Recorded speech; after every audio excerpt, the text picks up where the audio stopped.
why it's doing that.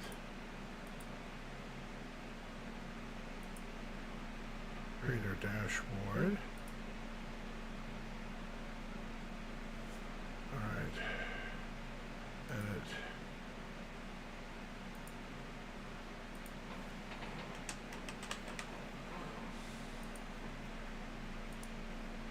Alright.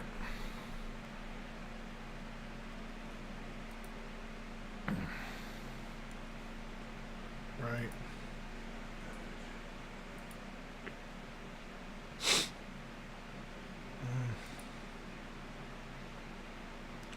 Okay.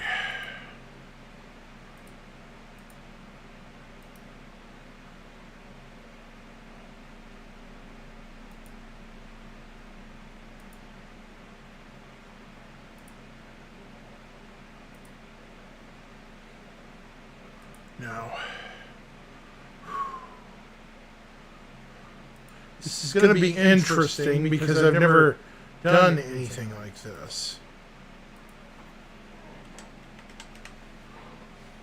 And understand what I'm using is a gravity simulator to simulate planets, moons, and stars based on 3 dimensions.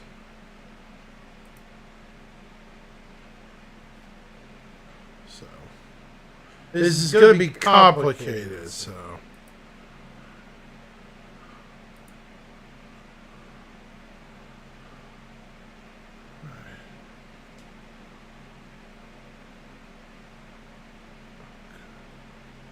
wow. It's kind of odd. Is the internet not working great tonight? That's super weird.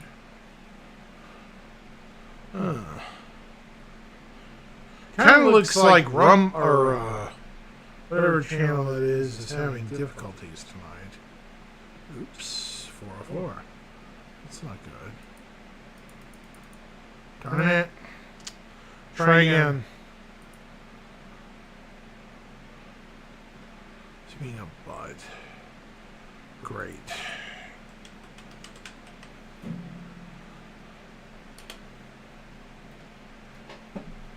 Just leave it alone.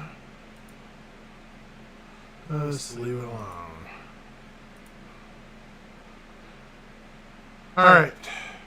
Now, how am I going to do this? Well, in order to do this, I'm going to have a star's spectral type and be able to build a system using the spectral stuff. So, yeah.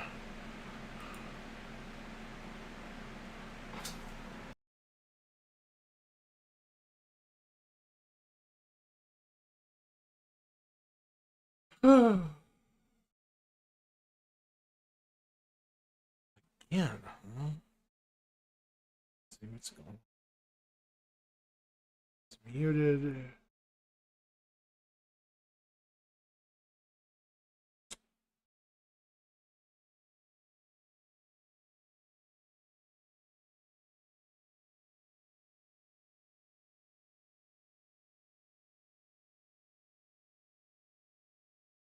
Interesting.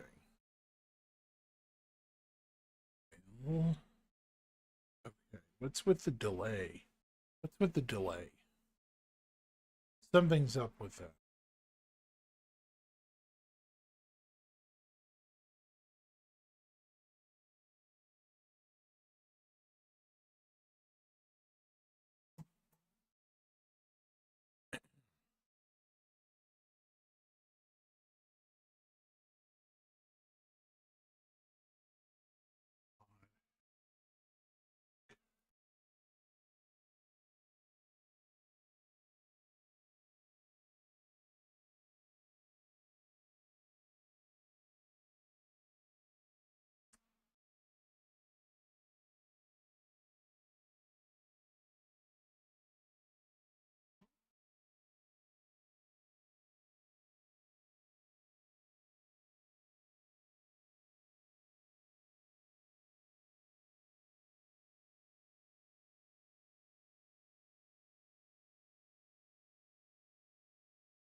Interesting.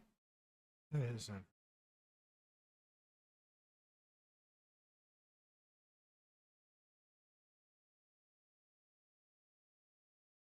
It's not showing any echo. Hold on. It's not really showing any echo work in my end. I don't know, man.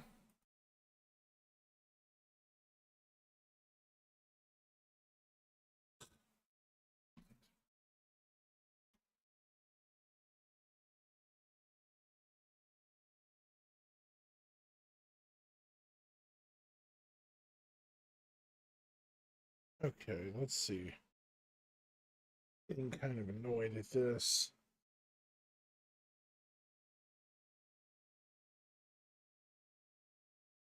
Where I've shut all the echoing shit off.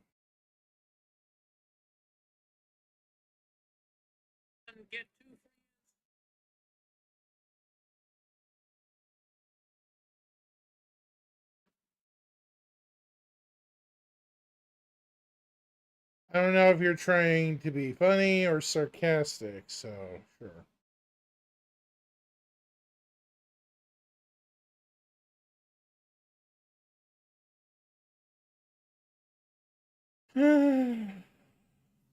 It is kind of odd, though.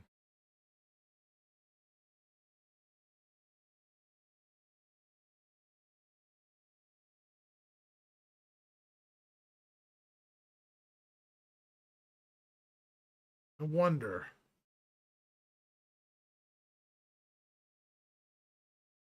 Do wonder if it's because I am at a certain distance from the microphone, maybe? Maybe. Let's find out.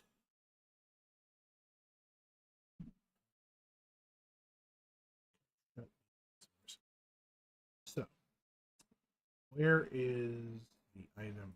There it is. Oh.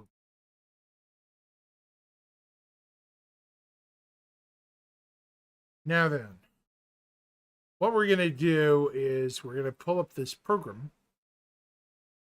It's what's called an in-body simulator. Now, I'm not sure a lot of folks know what this is. It's basically a... Not getting too technical. It's basically a real-ish... Okay, where's the... There it is. Window capture. Can I game capture this at all?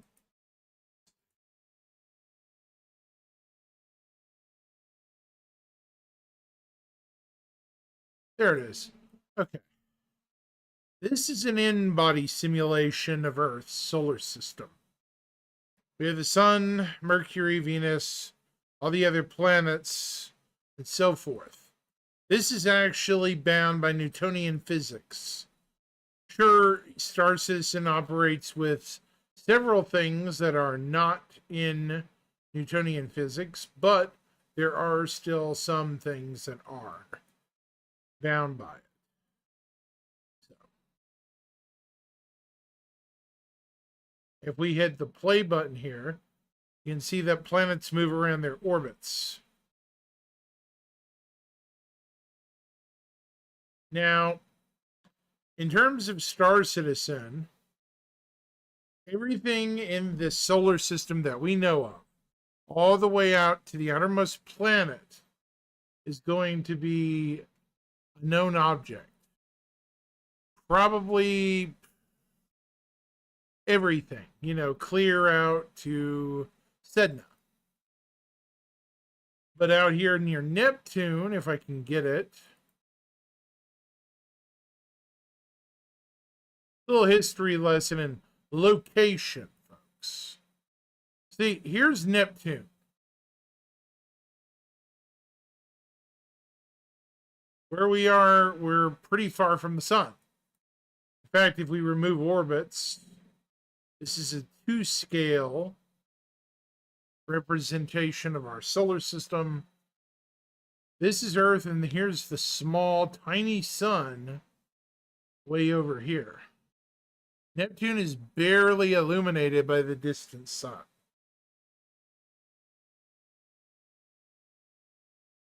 Like, well, why are we out here at Neptune? Well, there's a reason. We're going to go to an empty simulation and pull up without moving a surface grid. We're going to add an object. We're going to add Neptune itself with all its satellites. Neptune has at least 14 moons.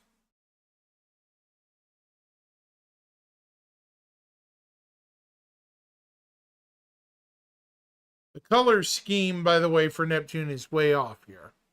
So be aware of that. So we're going to zoom out. There is a reason for this. See, I want to add also, briefly, this moon right here. In terms of every moon, if we're going to get a moon added to Sol, this is the likeliest candidate. This is Triton, largest moon of Neptune and the only one in retrograde orbit. It's as big as our moon, but a lot more interesting, I'll put it that way. Yeah.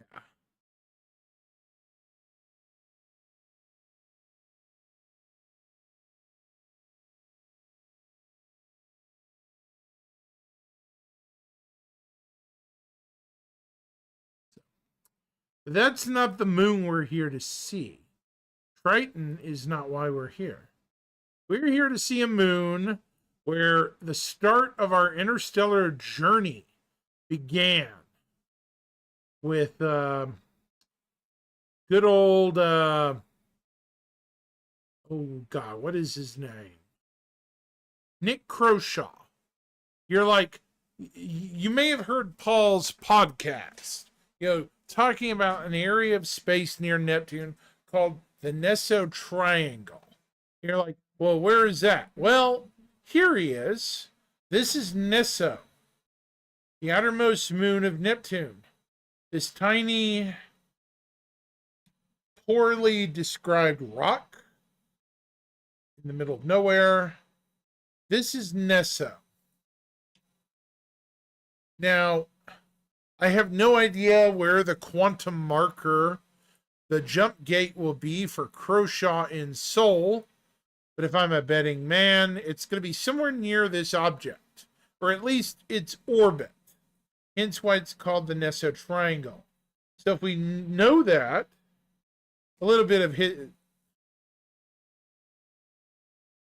Paul Shelley, astrohistorian, astropub. He did a history of the verse. He basically mentions the Neso Triangle. This area is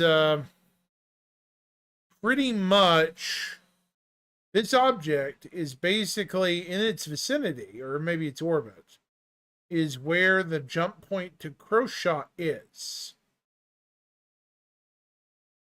Pull up the orbit. Somewhere around this object's orbital plane is the jump gate for Croshaw. Being that Neptune moves around the sun, I suspect it is some sort of gravitational anomaly at Neso between it, Neptune, and the sun. Hey, I'm no scientist, but that's my MacGuffin I'm throwing out there. It's got to be a reason why it's just hovering near this 30-kilometer piece of junk in the middle of space. Otherwise, why would it be out here? I mean, yeah, just definitely interesting. So, well, that's Neptune. But we already know a lot about Pyro itself. So we're going to pull up a new map. We're going to build a system that'll probably be coming up fairly soon, at least in theory. We want nameless star.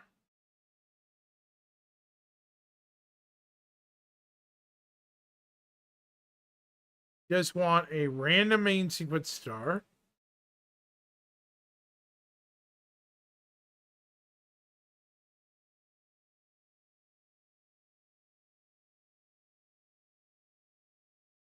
Want a random main sequence. Not the right size. In fact, before I get any larger, this is an M-type star.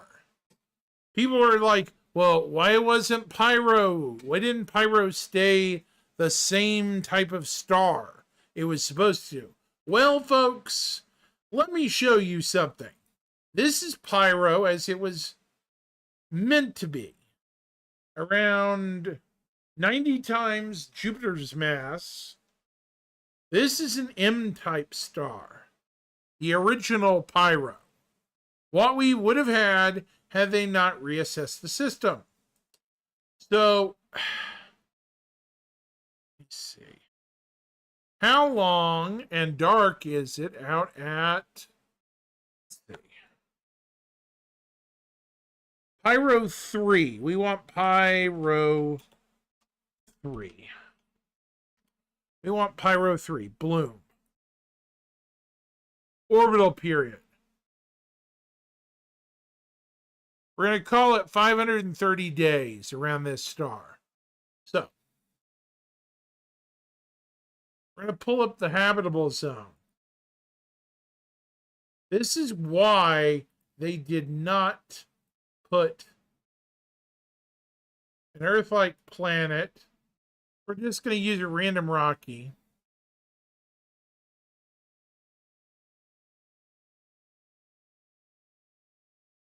Going to pop this planet in here.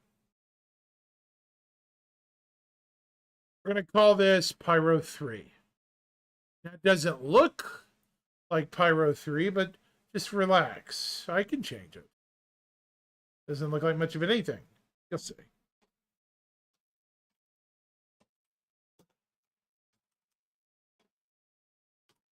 Allow me to do a little bit of remodeling.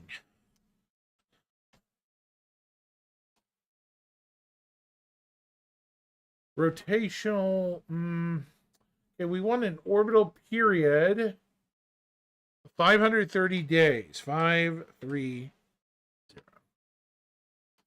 Be way out here. Rotational period. It's gonna just say a 24-hour rotation. Now, this is how far this would be from an M-type star. If the system was a low M-class star, look how far away, even remotely,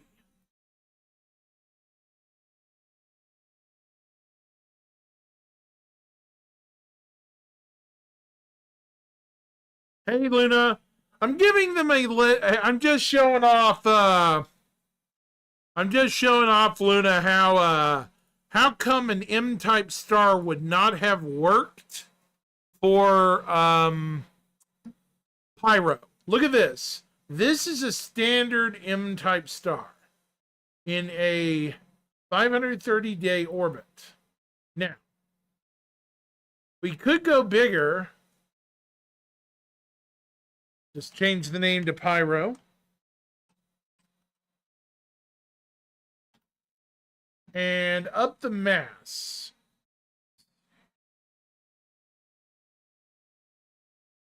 I think up to a quarter of a solar mass. Go up to point, I believe it is 20.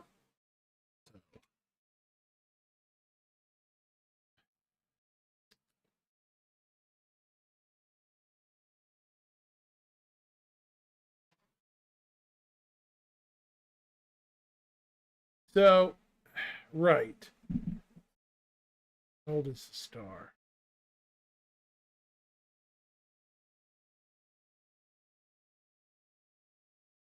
What is it?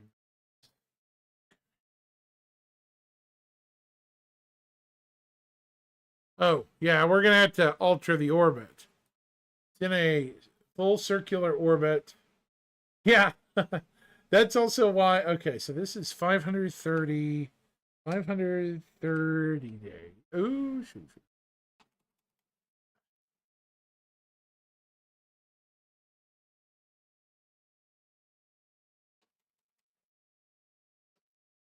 Three zero. So, and its eccentricity is way off. Where is the eccentricity?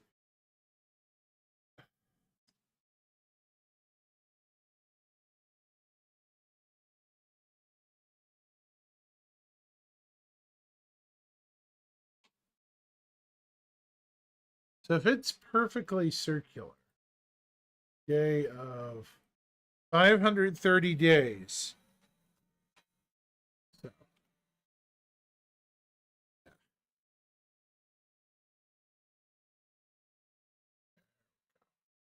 yeah.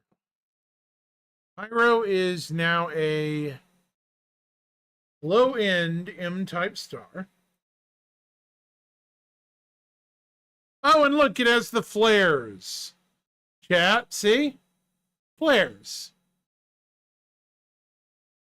You guys are proud of me. I can implement all kinds of things, including the solar flares. Allow me to show you.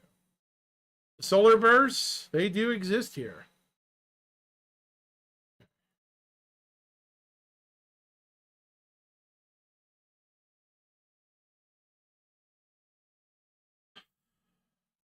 So I'm just showing you that this is a naturally habitable planet.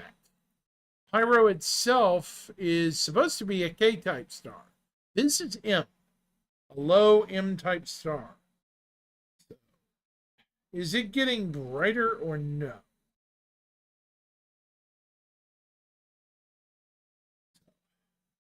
We're going to age this star to about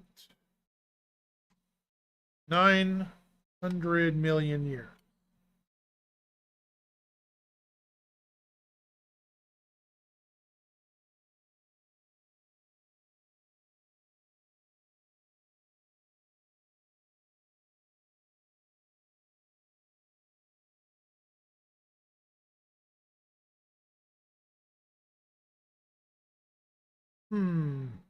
Okay, the values of this are supposed to be changing. Interesting. So, seems to be staying stable. I haven't messed with this in a while.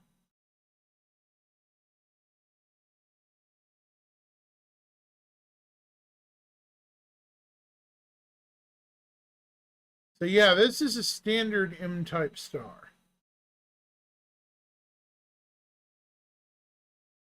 Unfortunately, this is why Pyro 3 would still be a very, very...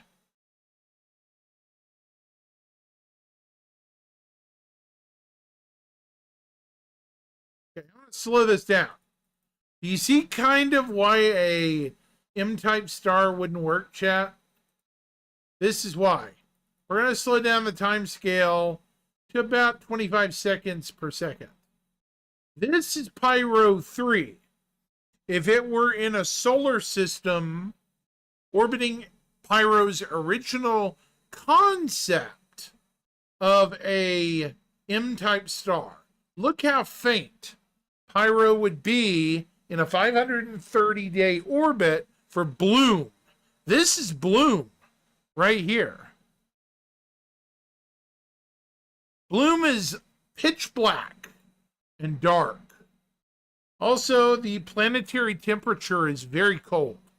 In fact, it would be much colder probably than Microtech.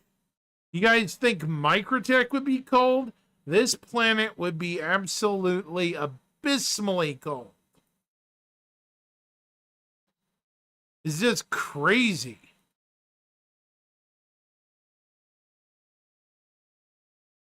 So yeah, I don't think I even put an atmosphere on this guy. Didn't need to.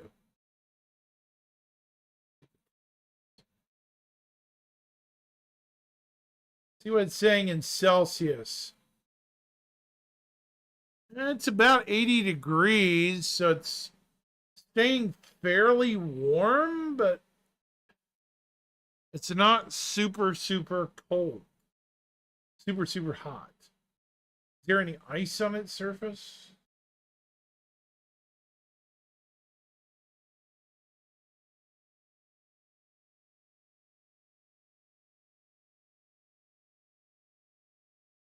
Who does?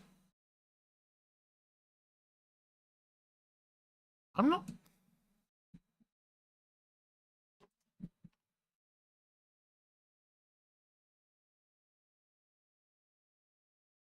Oh, yeah. This is Universe Sandbox 2.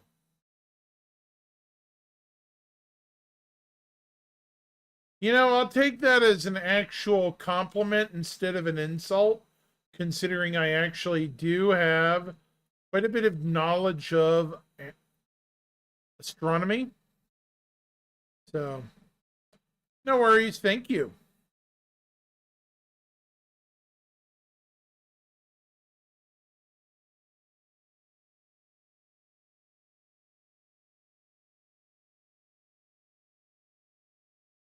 Jeez. Okay, so this is 530 days. So now this is with a low-end K class star, M class. I can't remember what is the most massive M-type star. Groombridge. Groombridge. 34, maybe? No. Another star. It's a red dwarf that is really bright and hot.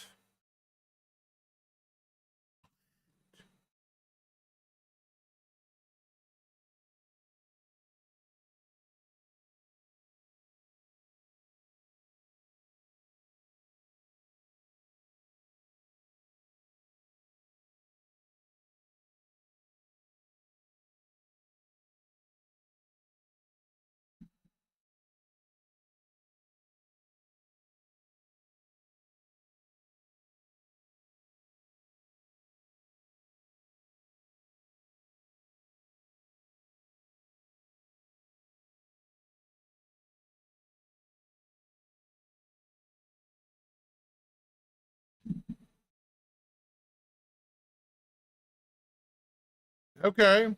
Whatever you say. Anyways.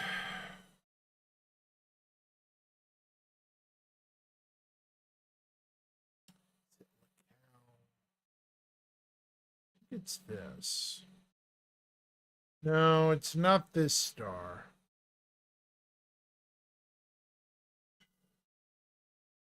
No.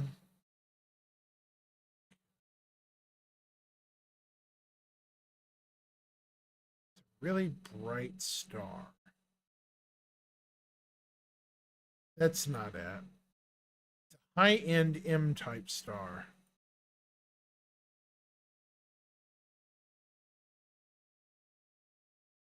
M0. There it is. Lacali 7860. What's the mass? Mass is 60% the sun. Okay. So that'll do. I can actually go a little more massive on the star. This is too low in mass, probably for what we need. So we're going to go up to 0.6. And bingo. There we go. We're going to change this guy's orbit now to days of 530 days.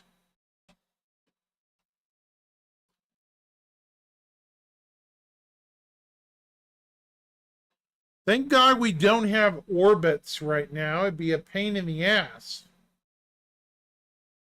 Or at least planned initially.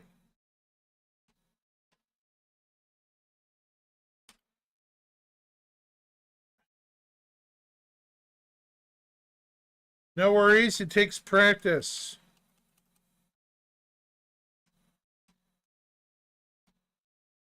Oops. That's interesting. Okay. 530. Hello.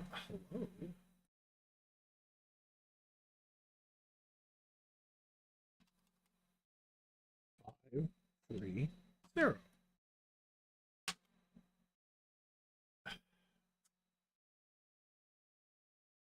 Okay, it's being a butt. 98. Really, dude?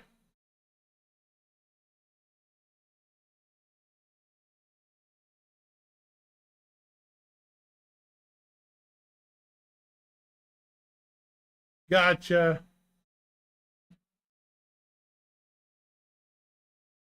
Okay. Oh, there we go. That's what's going on.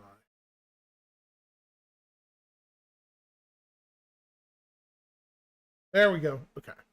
There's 530. Right. Who's that? Thank you for the follow, Money Patley. Appreciate it.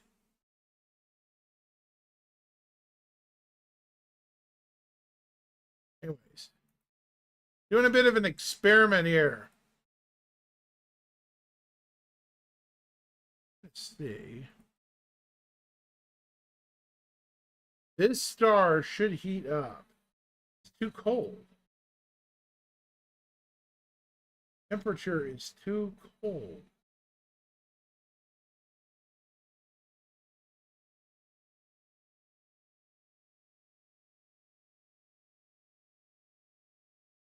There should be a way to equilibrium it. Temperature, composition.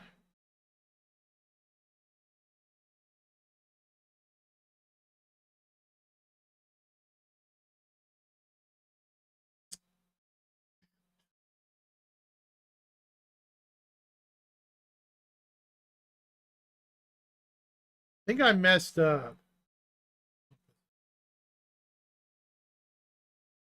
Temperature. It's not supposed to be this cold.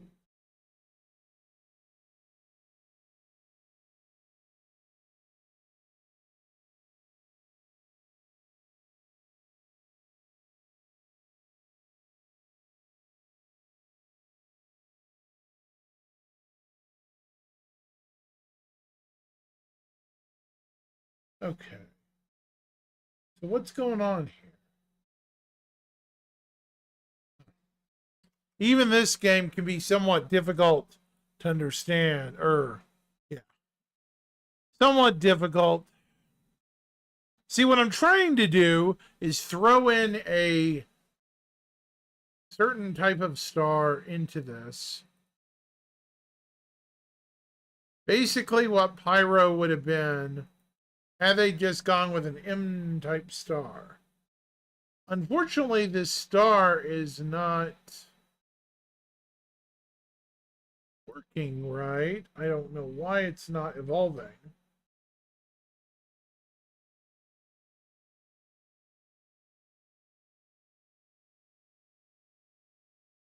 Luminosity not going.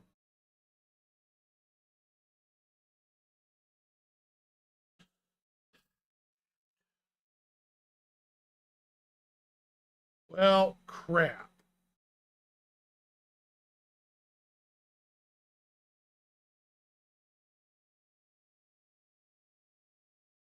Temperature's going down? Why?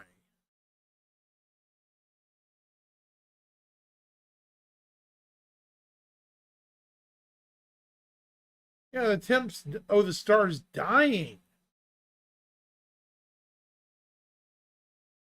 There it went. It just spiked. Temperature's soaring now. Figured it out. There it goes. And the luminosity's climbing too. That did it.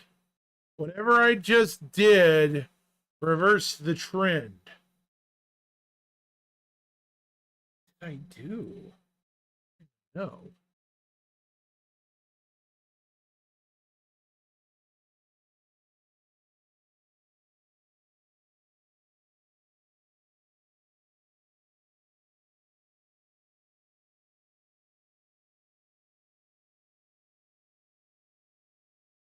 Why is it luminosity? Oh, shoot.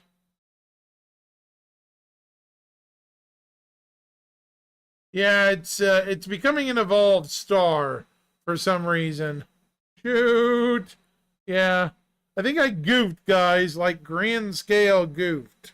Yeah. Yeah. New simulation needed now. Yeah, that didn't. Sorry, guys. That was a goof up. Unfortunately, that one did not work out how I wanted. Oops.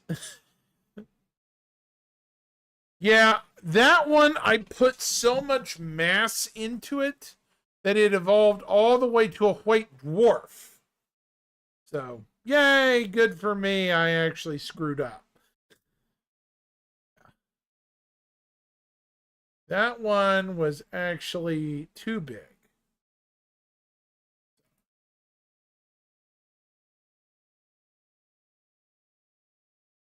So, right. This is a 2.25 solar mass star. Very pretty big.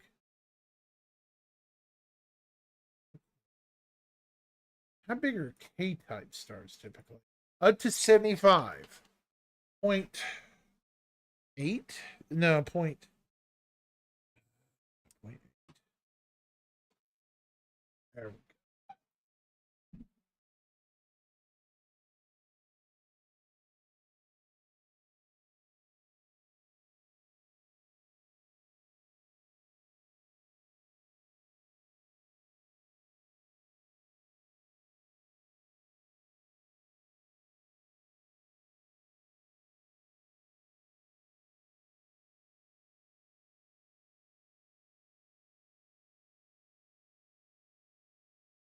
Those are always fun to do too.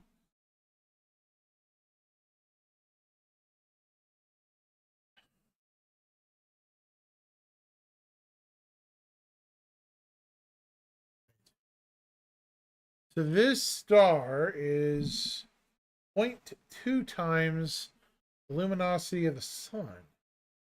So Pyro, remember, is 11.8 solar years old. 11.8 billion years old. I don't know if we can get that old. We can certainly try. Hang on. Let's try it. Age. Need age. 11.8.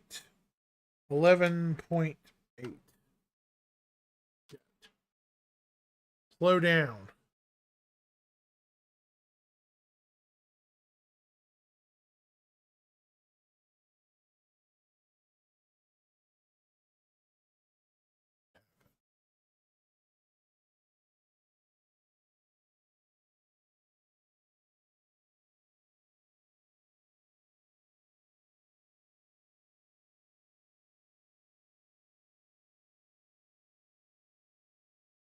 Interesting.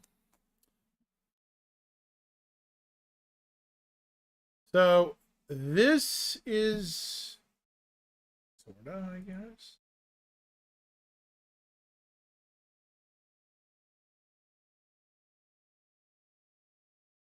Stellar temperature spike.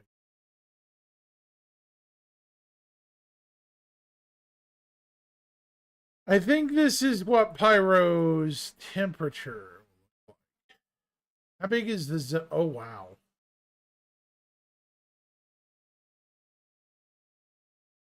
We're going to fast forward speed-wise to a few months. Temperature's climbing. I mean, the span of years it is. Look at that. Temperature is going up. As it does, the habitable zone speeds outward.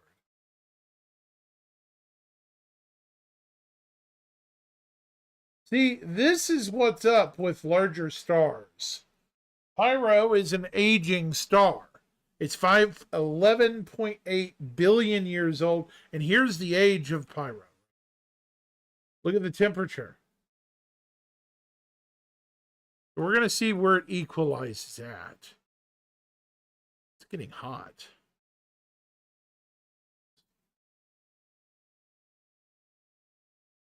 Look at that.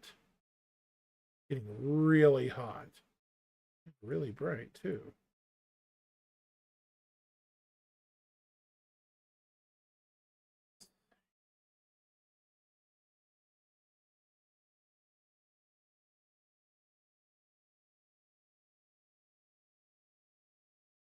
I wonder if it's about to flash into a red giant here.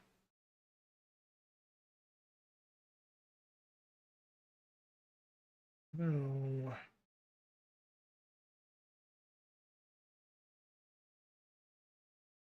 How big is this?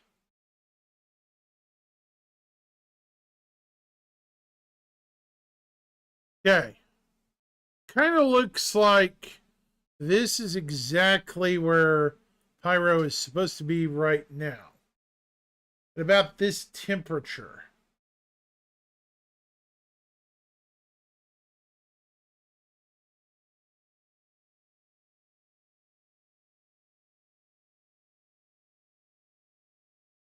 Definitely makes sense with the flares. Fascinating. Interesting. Very interesting. Now, it may look orange to... Okay. So let's try our little experiment again. Where would bloom be here? So we're going to now add a rando, Earth-like planet. 530 days, chat. Remember that. We're going to go out here. Wherever that orbit is going to be. Let's put it right here. We're going to see what it takes to keep a planet similar to Earth in the habitable zone around this star.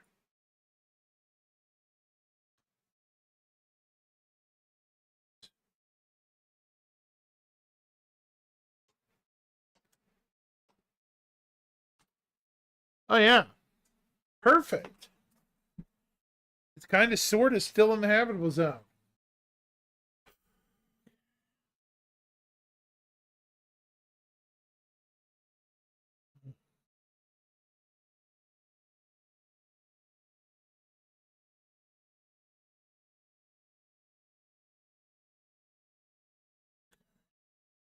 All right. So.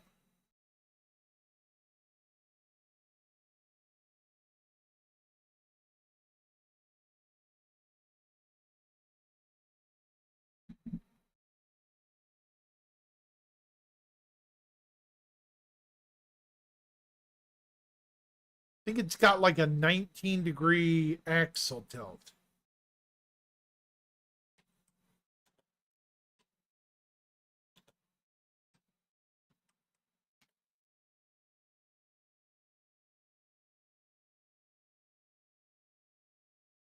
$19.21 degrees. Axial.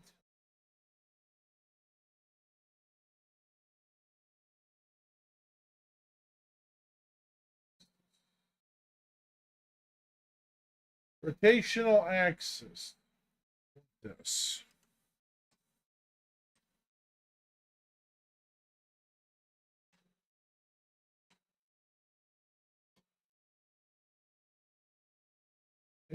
Period. I'm going to speculate it's roughly 1 Earth day. So, surface.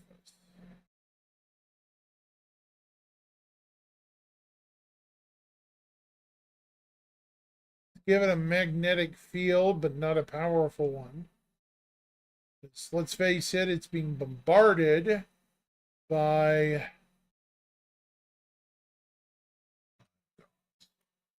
a super powerful magnetic field and a tilt of 16 degrees.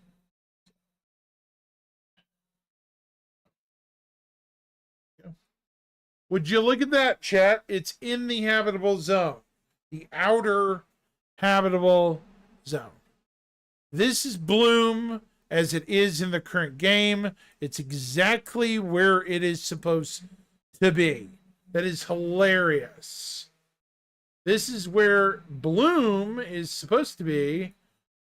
It's in the outermost part.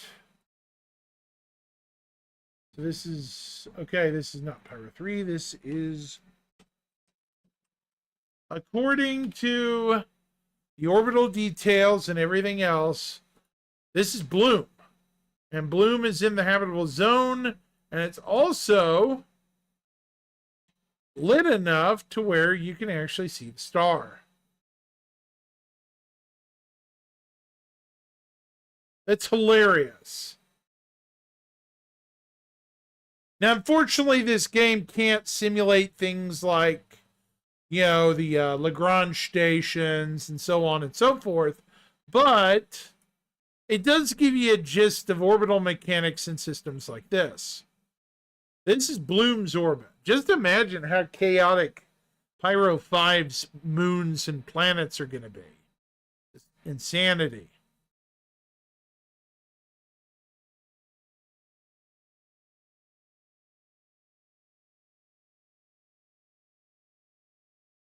Anyways, this is, yeah. This is Bloom with its orbital period and its axial tilt. If it has an Earth-like atmosphere,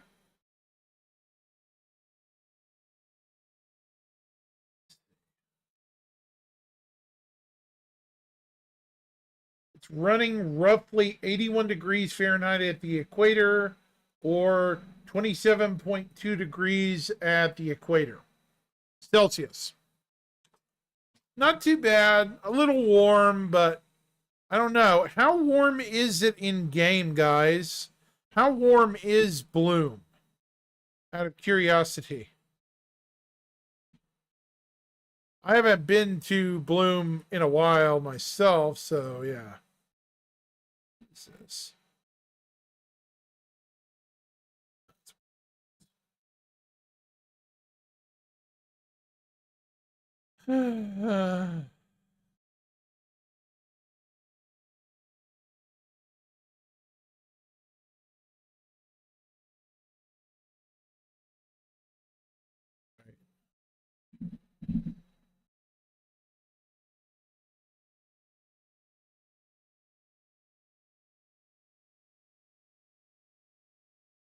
Space Engine is fun.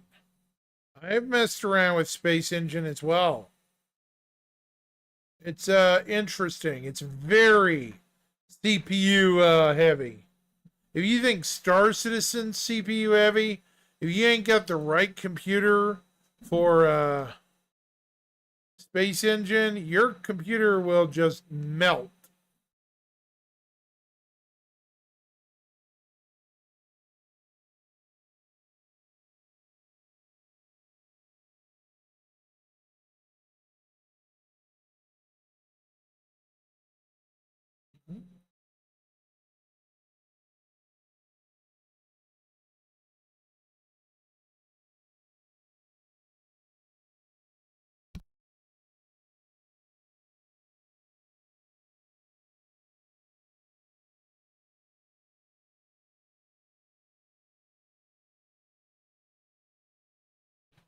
All right. Well,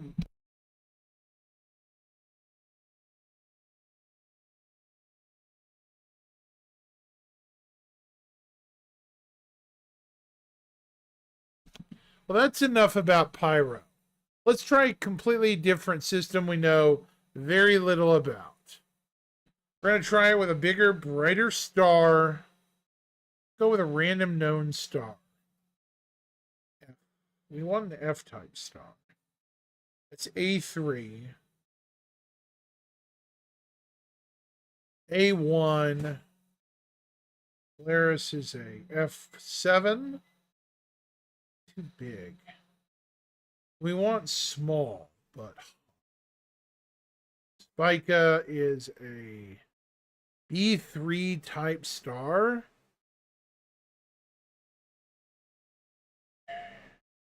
Cirrus is an A1V. Deneb is an A21A. Procyon is an F5.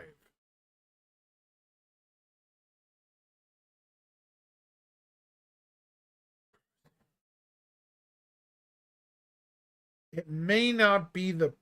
No. We need an F-type star.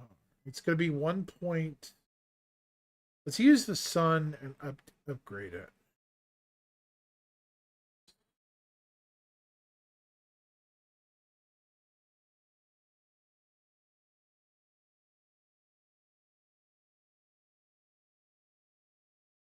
Right. Use our sun as a base. Now, just so we're clear, this is our sun. The next system we're getting is Nix. So to compare the two, say this other sun, cancel.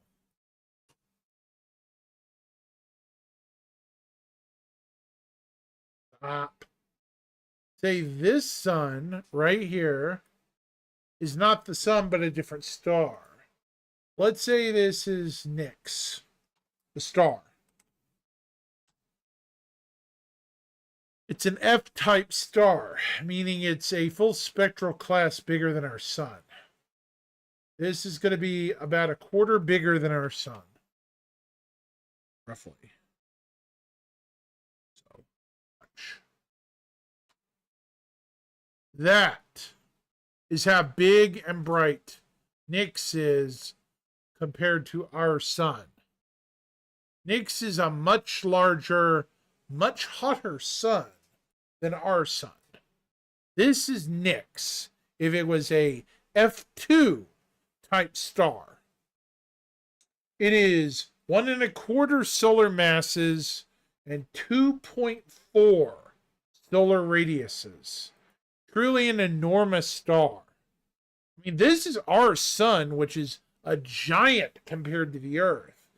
But this is the dominant mass center in Nix itself.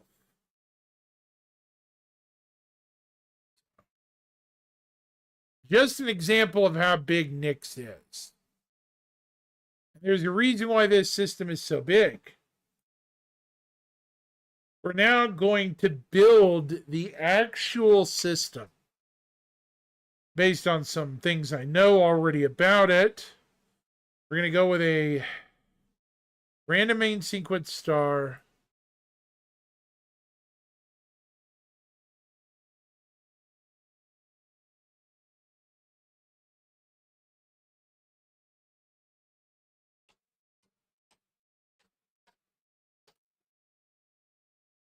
Oops.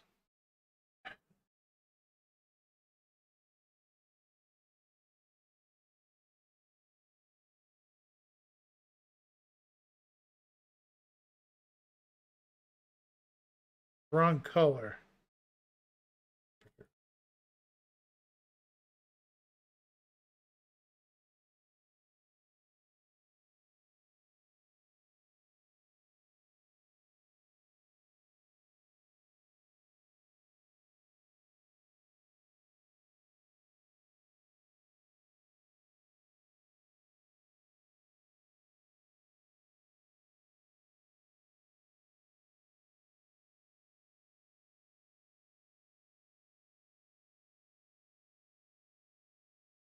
Trying to get it to turn its furnace on.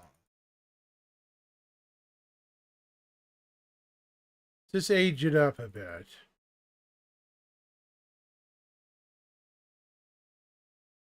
It'll gradually turn into a whitish colored star.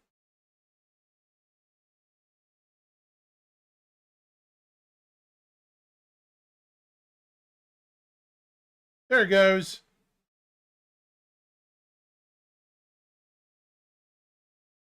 That's it.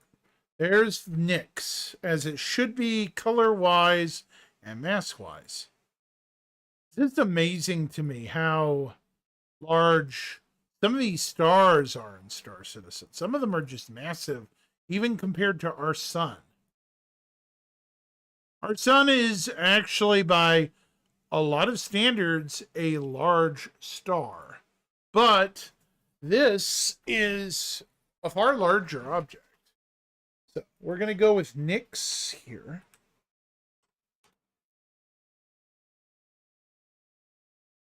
I'm going to slow down the speed.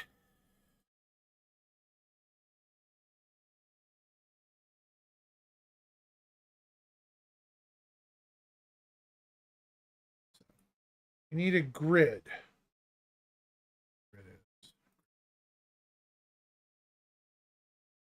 Habitable zone on this.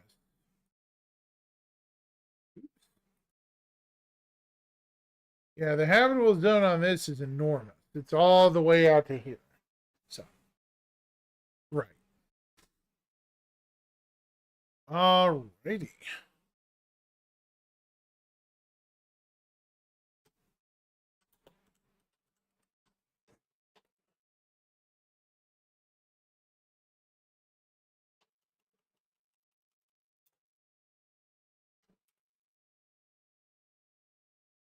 The innermost planet is what I want. Nix 1, which is a heat-swept planet. It's got a 231-day orbit. So, it's got a 274-day Earth orbit. We're going to go with a rocky planet, probably around the size of Earth.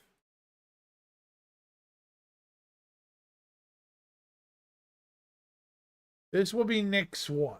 Heat swept probably means a very, very thin Earth-like atmosphere.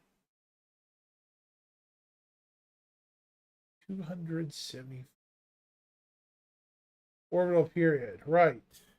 So, it's got a 274-day orbit. Good. So, it's still in the death zone.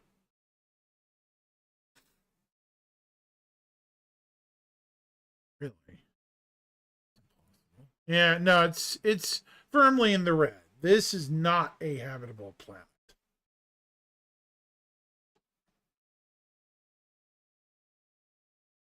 This is not a habitable planet.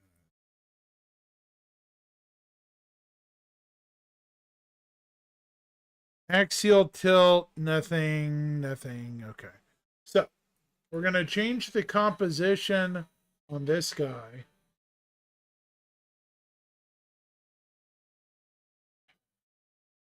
I don't even think it has a lot of atmosphere. I give it a thin one, but other than that, no.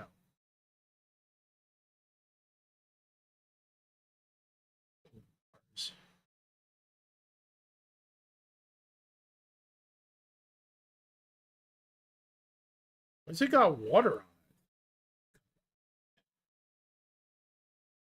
That's a bit too much water.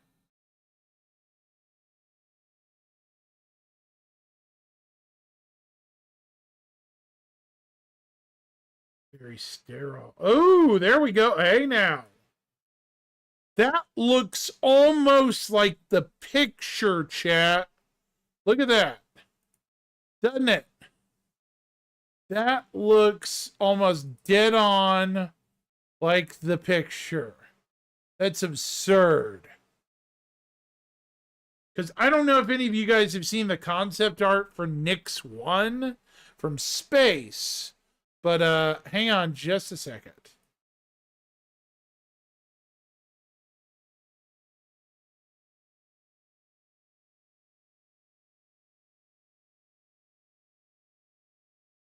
See how this is kind of an Osher ish, kind of burnt looking planet. Okay, so the basic shape is similar. Window capture, yeah, okay.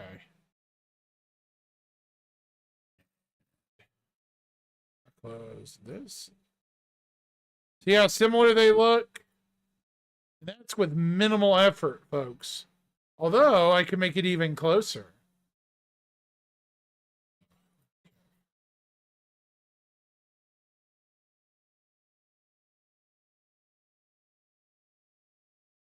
Let's make it a little closer looking, shall we? Coloration. Let's go with the surface tint colors.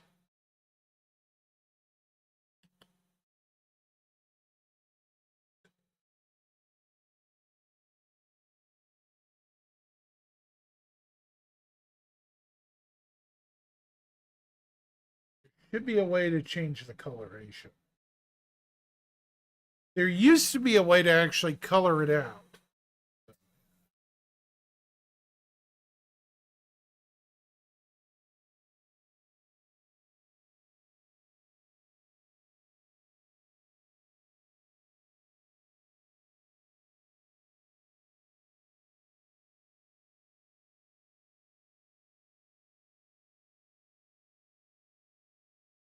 It's kind of frustrating. It's kind of interesting.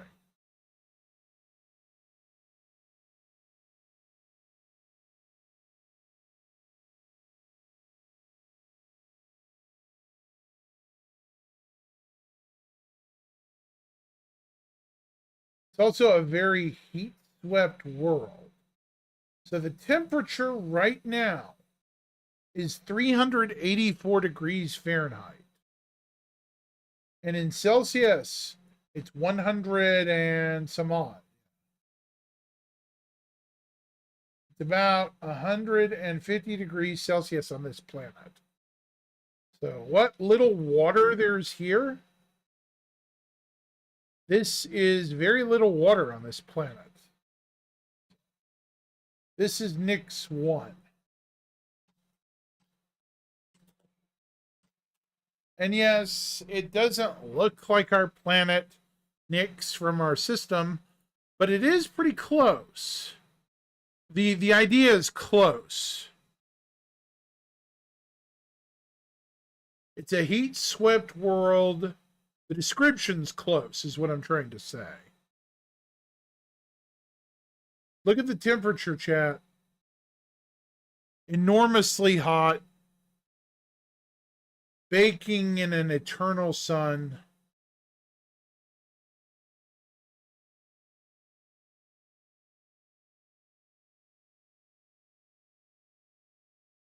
Yeah.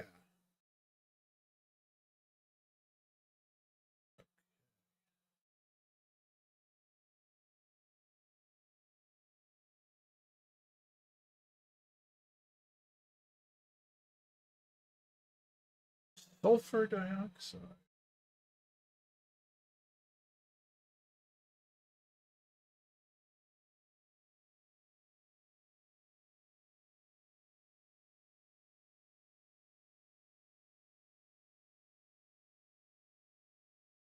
Water vapor. Let's replace it with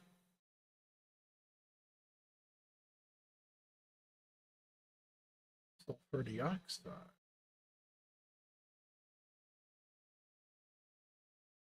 Too much. Ooh, that's kind of ugly looking. That looks closer to Nix 2. It's like flooding the planet, and it's ugly.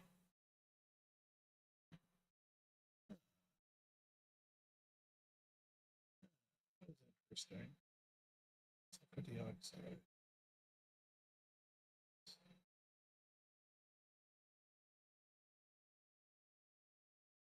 And it doesn't need to be that much water.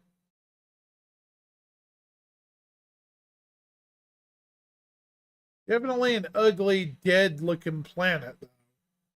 Eh, very interesting. Okay. So rotationally,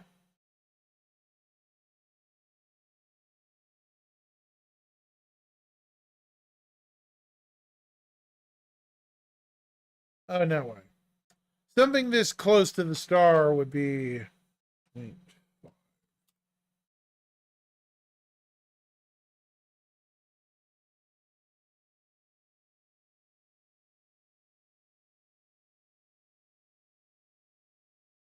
Right.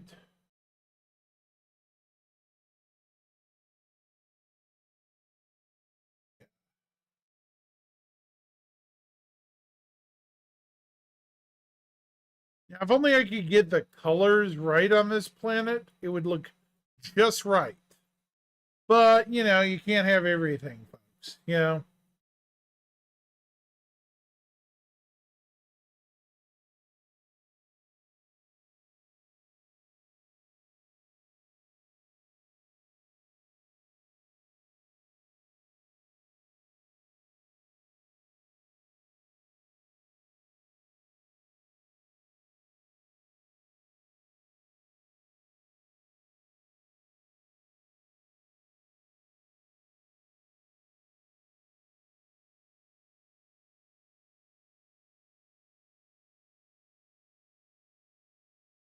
Anyways, what do you think, guys? Destroy an Luna? This is the planet we get. A heat swept, burnt, crisp world in the innermost part of the system, close to this star.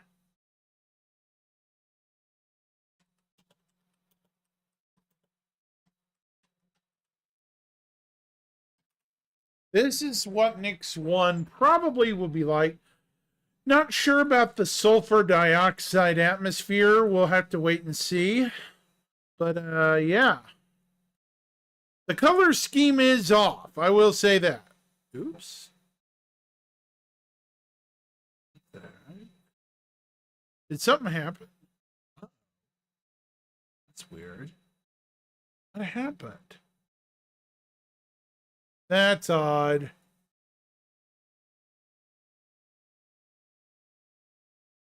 Huh.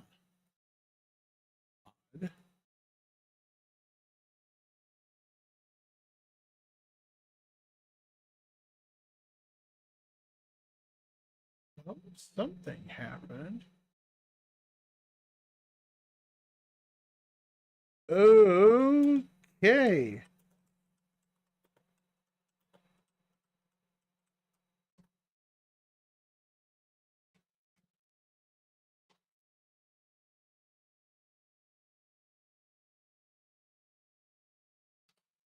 Okay, that was weird, chat.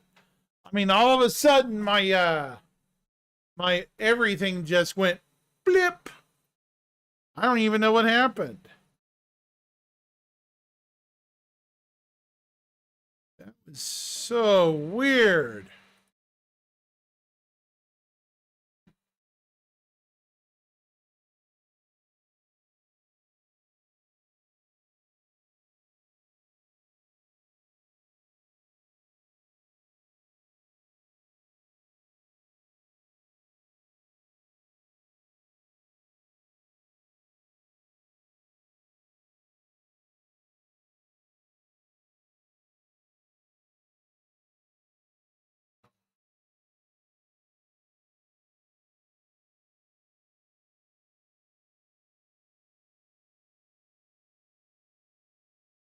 Oh crap.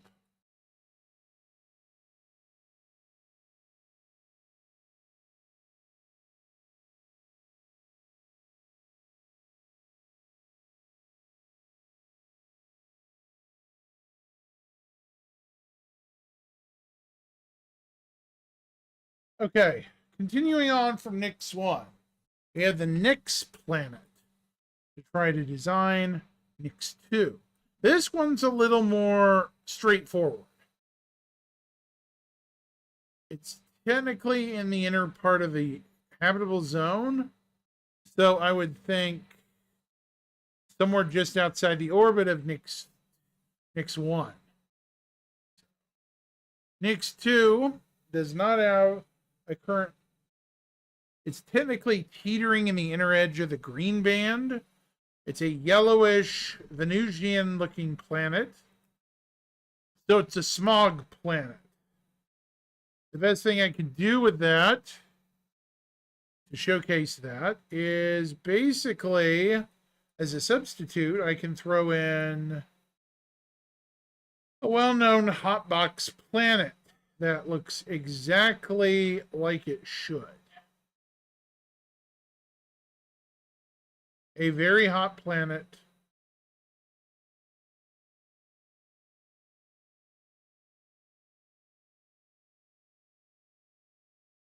Venus. And people will be like, wow, you're copping out. No, wait till you see what Venus looks like. Venus is kind of a yellowish green color. A slow rotation. Here it has an orbital period of 598 days, but this is now Nix 2.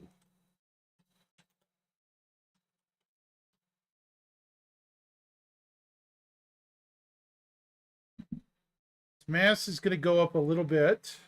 Make it go up to roughly 1 Earth mass, 1.15. So it's a larger planet now.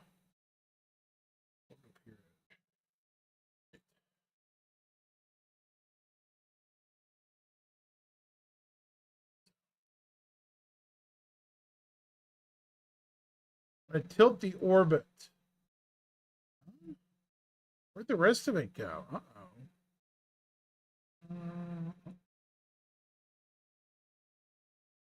It lost all its CO2, didn't it?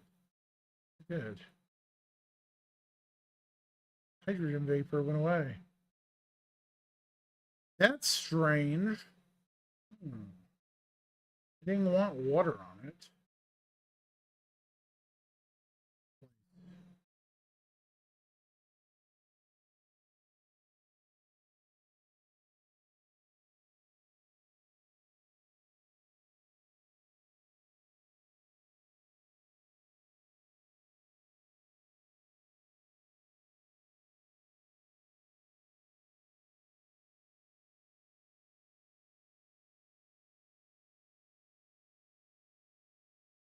Weird.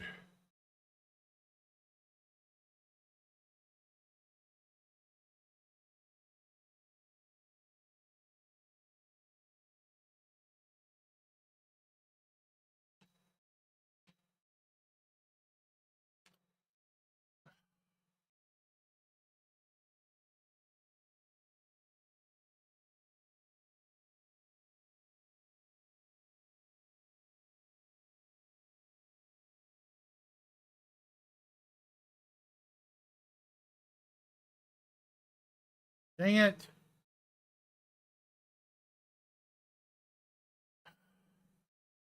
I don't know what's going on.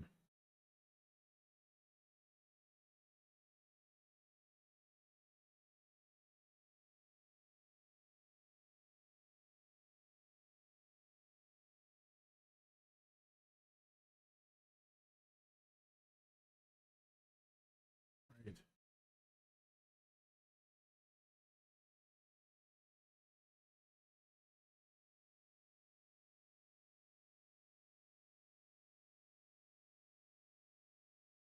So, of course, here's what you get. Nix 1 and Nix 2. Two different planets.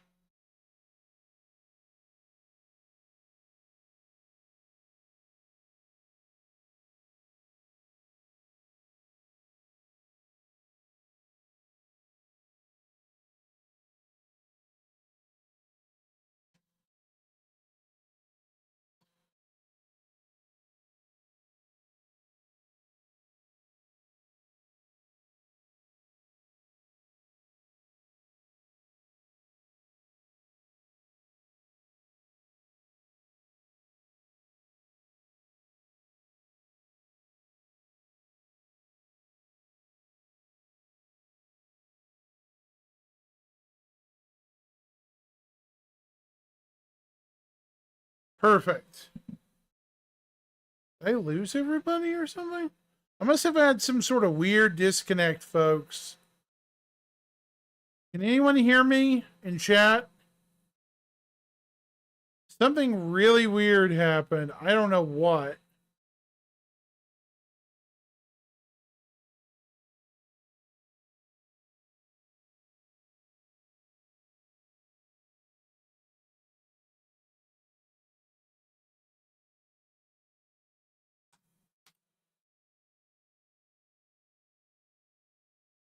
That was weird.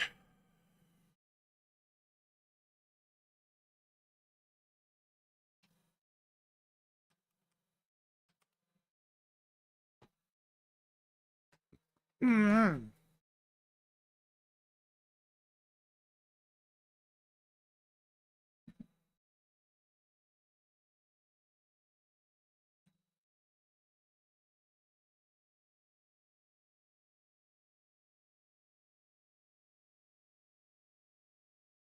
Odd.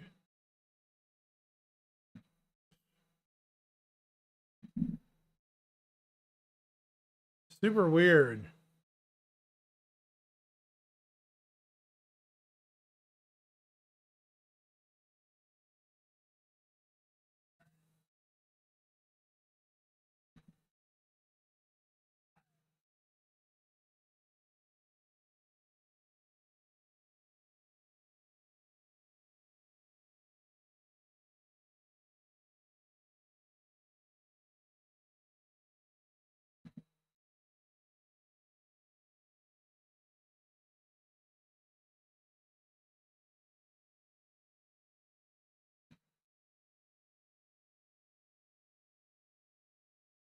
Okay. While we're working on this, our little curiosity thing here. Now, I'm going to note something. Delamar. It is not anything but a large asteroid now. So, to finish out the basic part of Nyx, the Glacium ring it has a random asteroid. So we're going to put a random asteroid out here.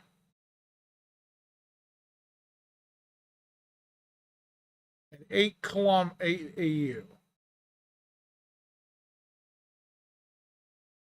This is where Delamar is. Welcome to Delamar's region of space, way out here. It's actually well lit, surprisingly. So, let's just say this is Delamar's newest size. Probably fairly siliciously heavy iron. Make it somewhat larger.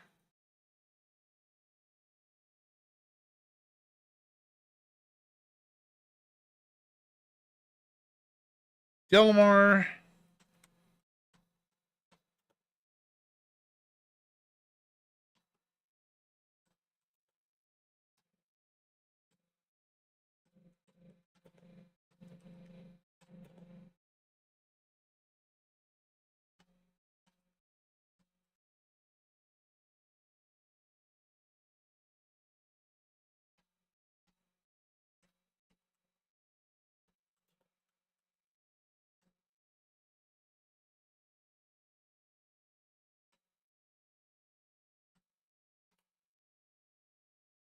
Delamar. Glacium Ring Asteroid Alpha. Because it is the largest asteroid in the Glacium Ring, chat. What just happened? What? What on earth is wrong with my computer tonight? I've never heard it rev so high. I might have to take a break here. Yeah, this is... I'm going to save this. So yeah, this is at 8 AUs. It's a shame because I was going to do one final planet. And that's going to be... Well, I'm going to have to do an asteroid for the... So I'm going to save this as the Nyx system.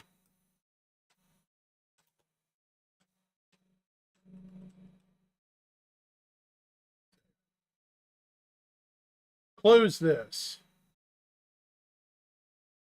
Yeah, apparently my computer is going on overtime or something, chat. I don't know what's going on. It's just going wonky.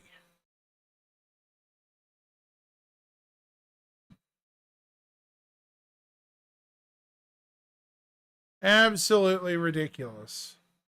I don't even know what's going on with it.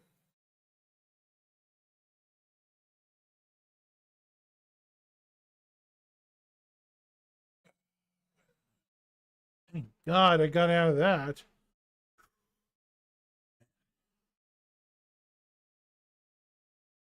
It's crazy.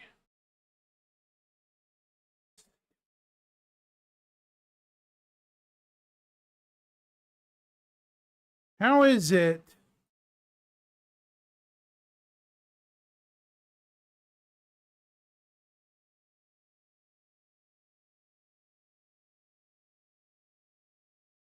What I was trying to do was simulate where the glacium ring is.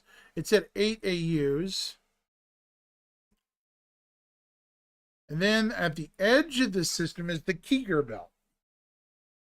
The Keeger belt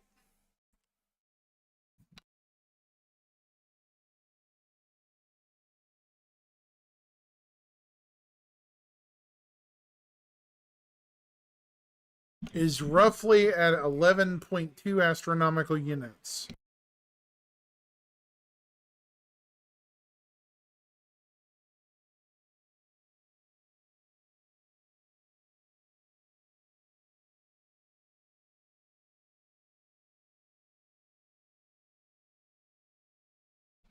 Okay. Now that I can talk again. Holy cow. Great.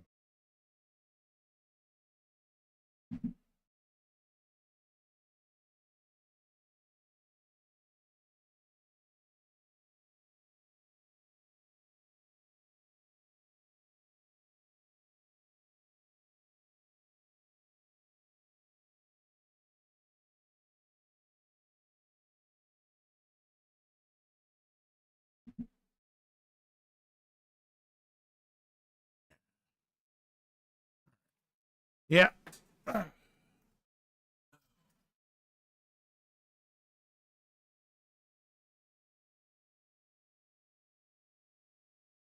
right.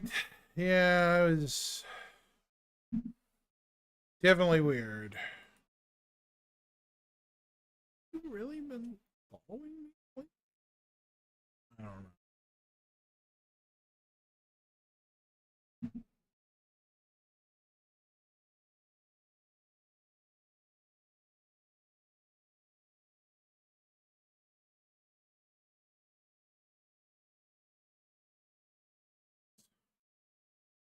I'm annoyed.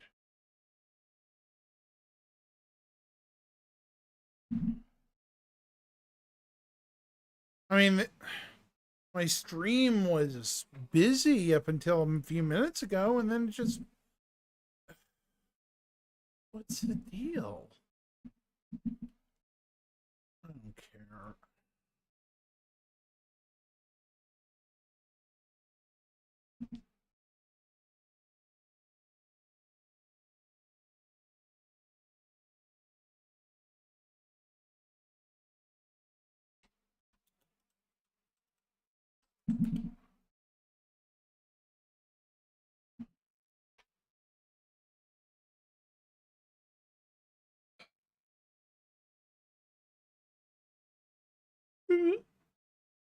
Oh, my goodness gracious.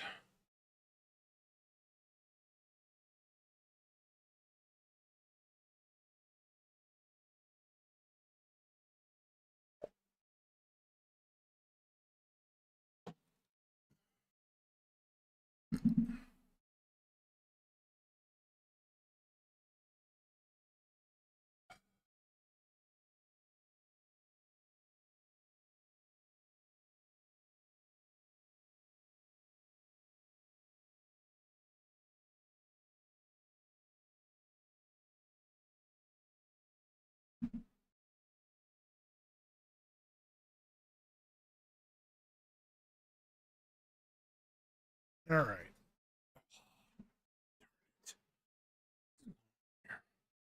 I have no clue. What happened? I don't know. It just like died a bit ago. I don't know what happened.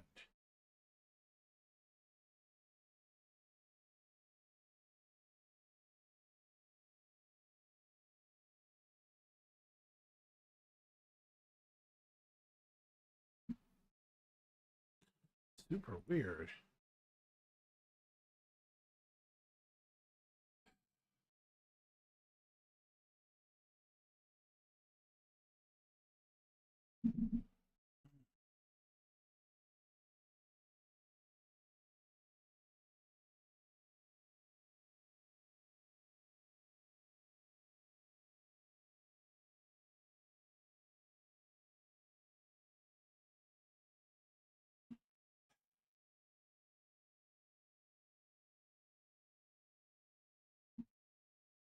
Yeah, that was definitely weird.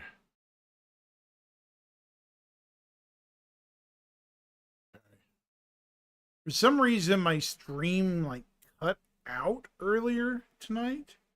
So no idea what that was about. Don't really care. It does bug me though.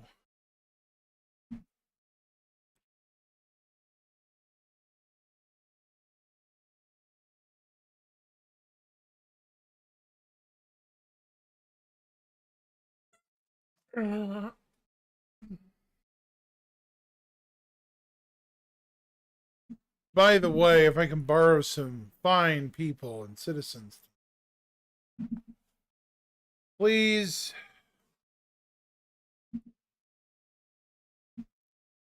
Can we get some fine folks to vote on? Let me see here. This thread by Jade Star Watcher.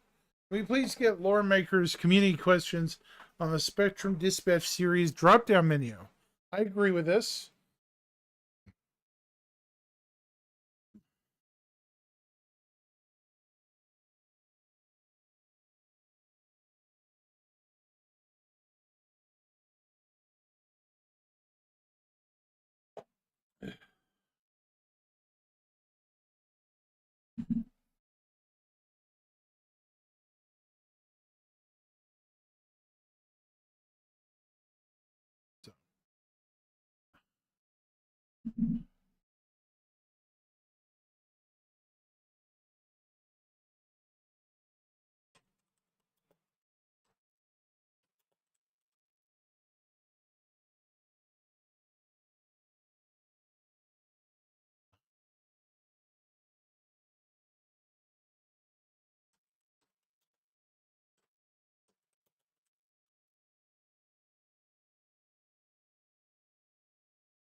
Right.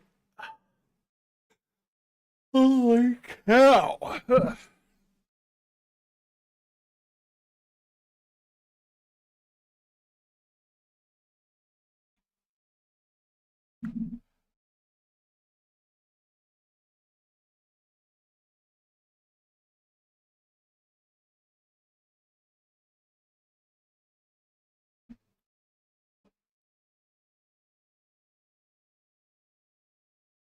If you want to contribute to this thread,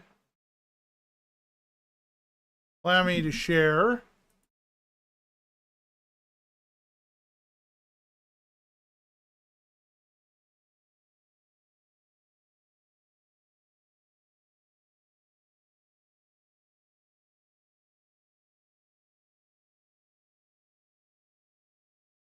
Six messages.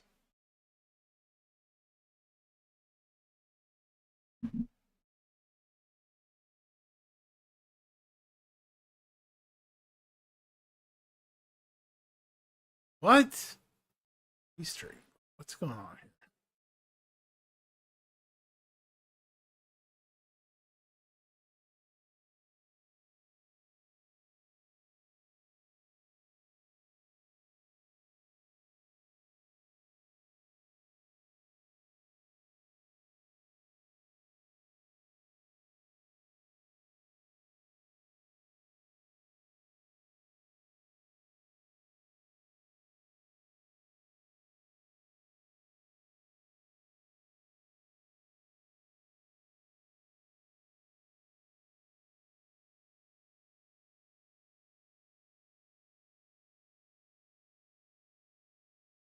Uh,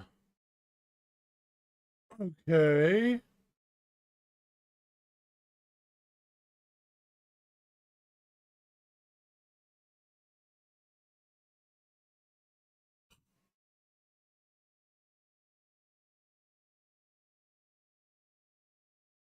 Okay.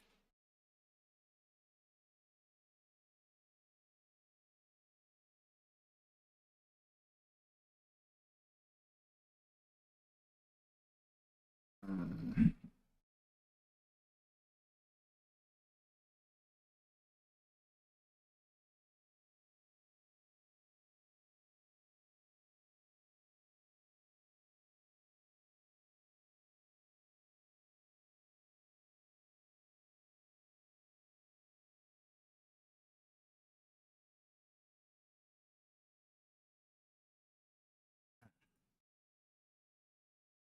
Okay. Whatever.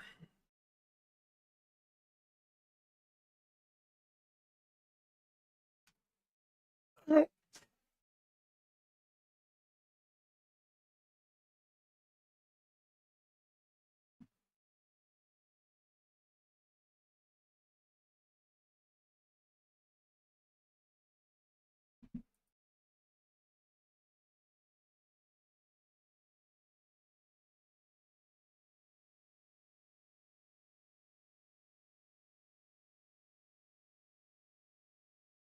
Hmm.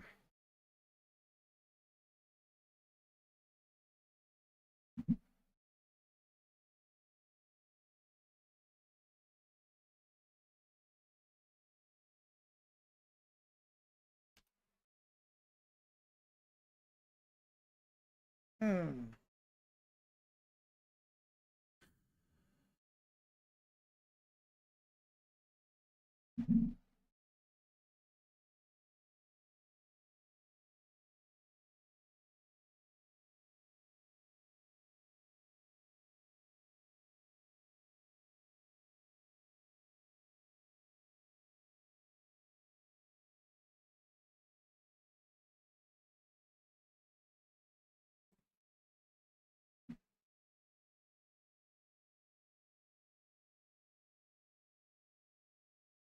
Man, I'm super bored right now.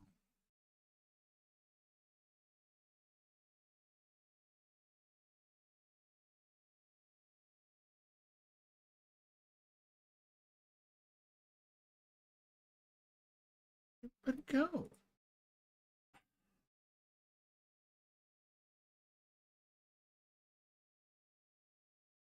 Huh? I haven't seen him in forever. Yeah, reason. Oh.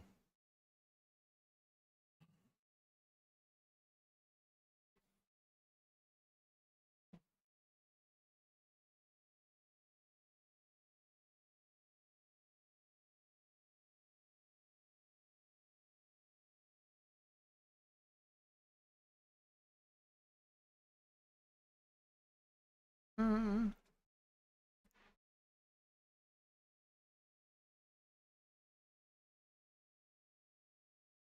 that's funny. Yeah. Ouch. Man.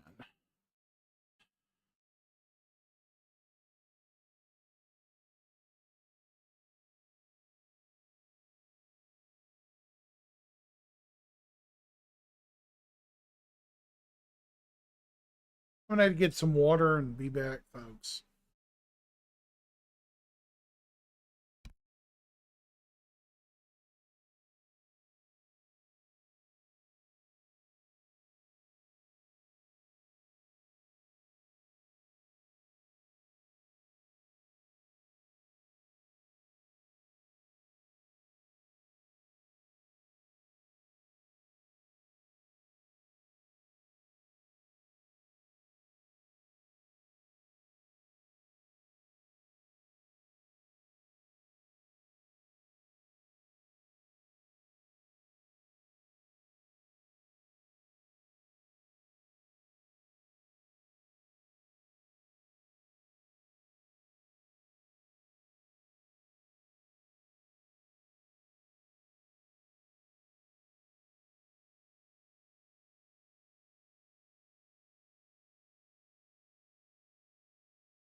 I'm back.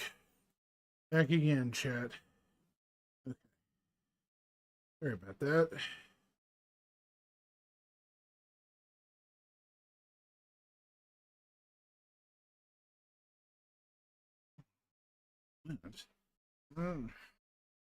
No clue.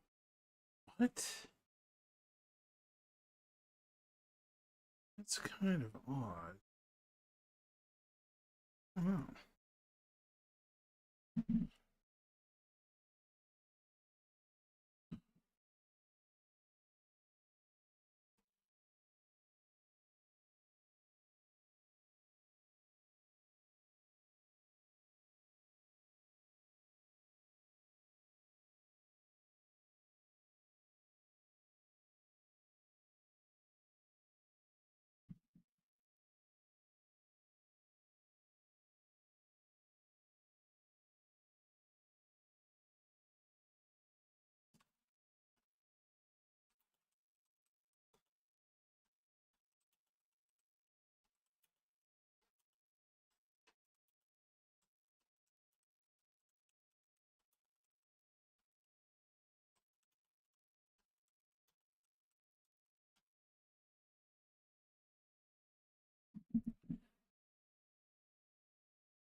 Hmm.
I'm gonna say this, chat, so people know, and I'm probably gonna make a clip out of this eventually. If anyone wants to come on my channel and say some things about Star Citizen, the direction we're going, the general feel and vibe of the community going forward, don't be afraid to ask. I would love to have you on here. I have a private Discord that you can join. It's, let me see here. Um, my Discord is invite people.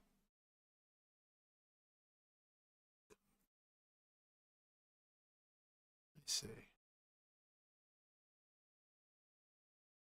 Oops, not the right one. Okay, not what I'm looking for.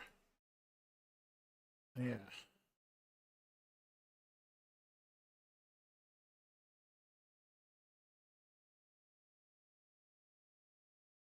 Link.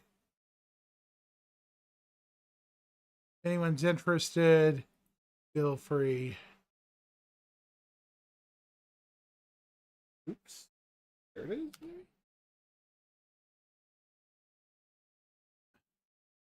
I didn't post. I think I'll take right to it. Let's see.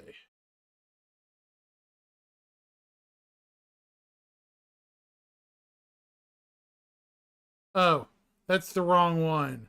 Sorry. Don't think that's accurate. Don't think that's accurate. Nope.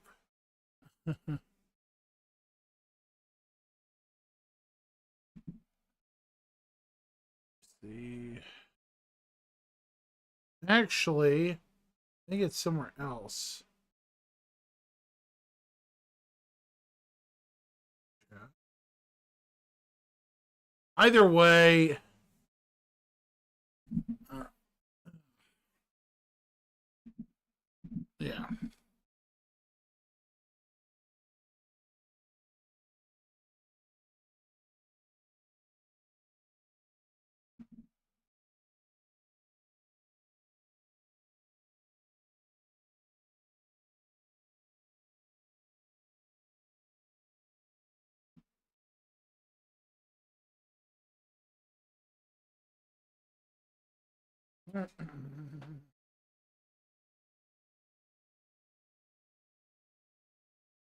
He's been a while.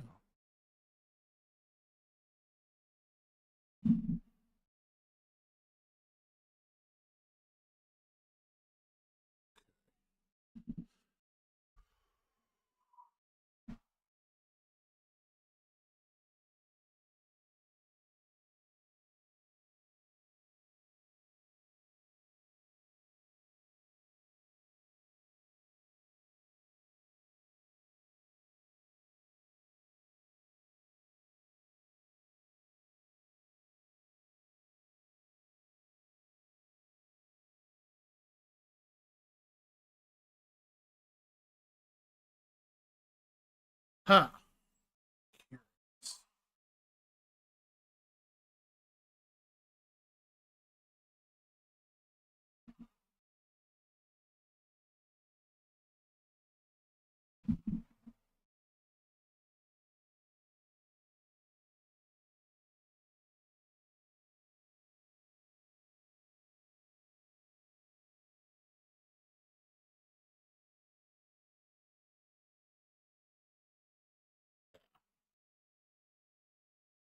Right.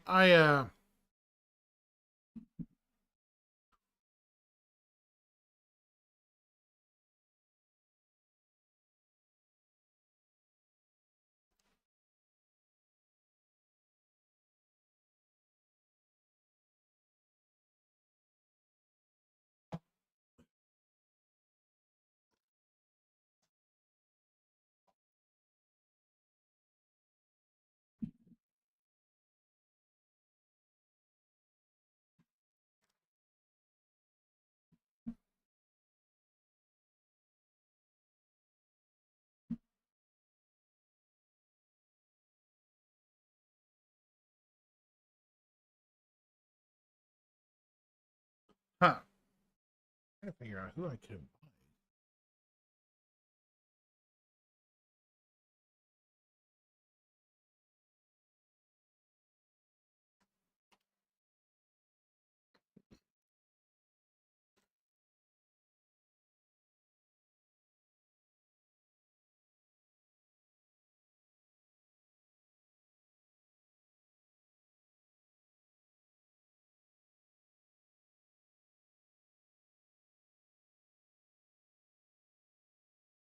Huh.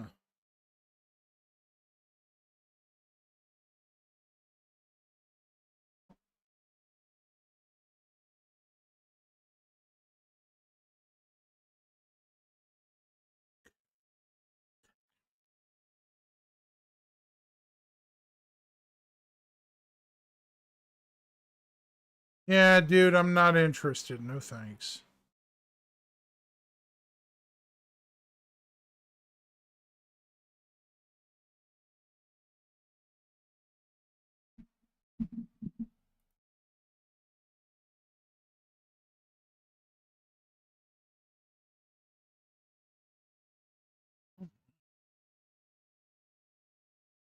No idea.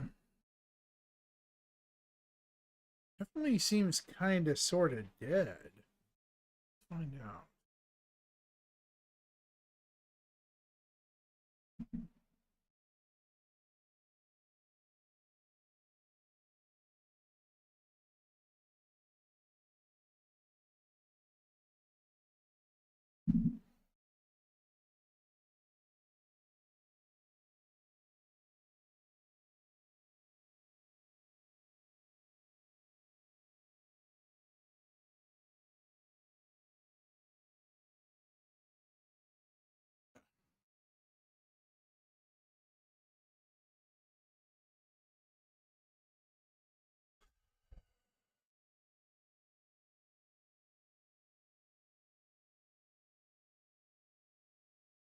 Let's see.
All right.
Oh man.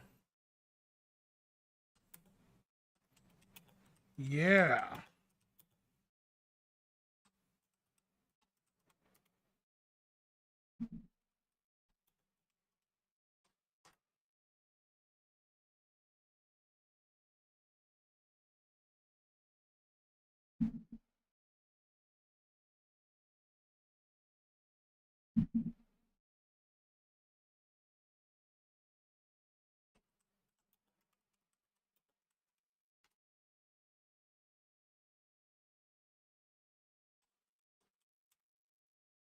Huh.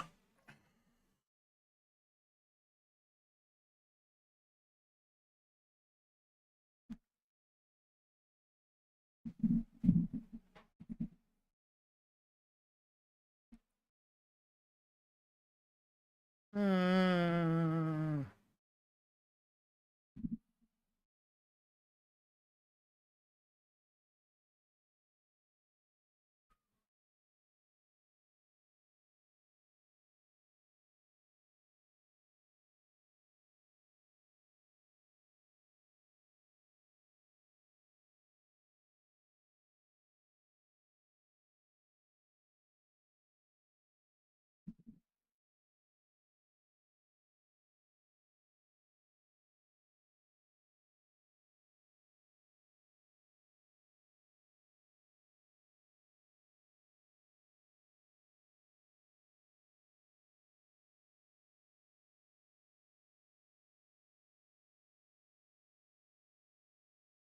Average viewer is terribly low.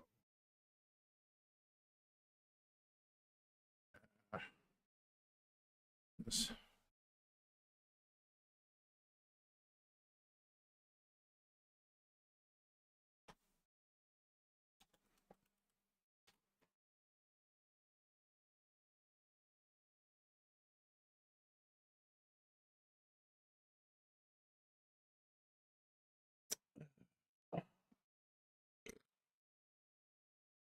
Wait, what? Wait.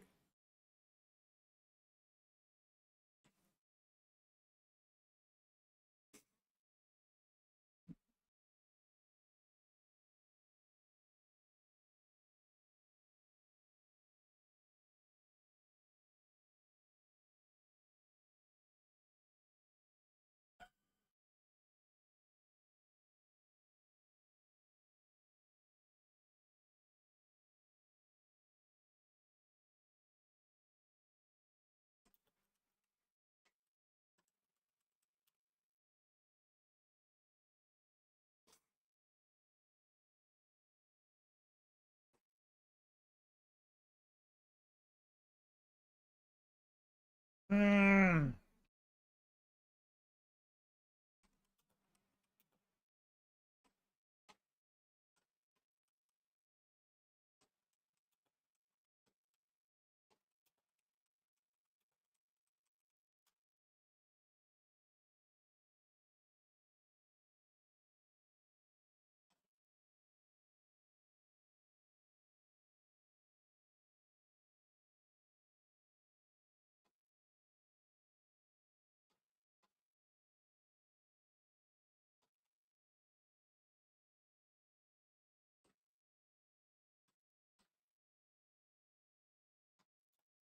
God damn it, I can't spell tonight.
Huh.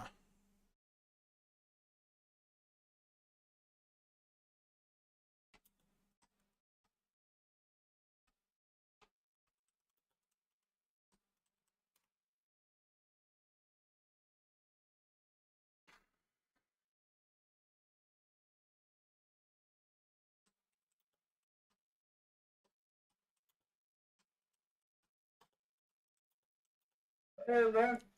Hey. Hey, Garrus, what's up, man? Not much. What's up? Oh, shoot, everybody. Playing some Arma 3. Arma 3? Holy cow, everybody join me. Oh, crap, I'm streaming right now. Oops, crap. Oh, you streaming? Yeah, Oh, no, just I am. in, Arma 3 lobby. I am so sorry. Like, we want to talk to you, that's all. Yeah, we brought you in here with us because we've seen you up there. Yeah, We've been in here me and Gary's been in here all day. right. This is kind of like our Arma 3 area where we're able to play without having people having other wild conversations while we're trying to, Yeah. I don't want to annoy people by us having game chatter talking about where we're getting shot up. Hang on, guys. I'm going to kill the stream. Guys, I'm going to bail on the stream tonight. It's just, nobody around. 07C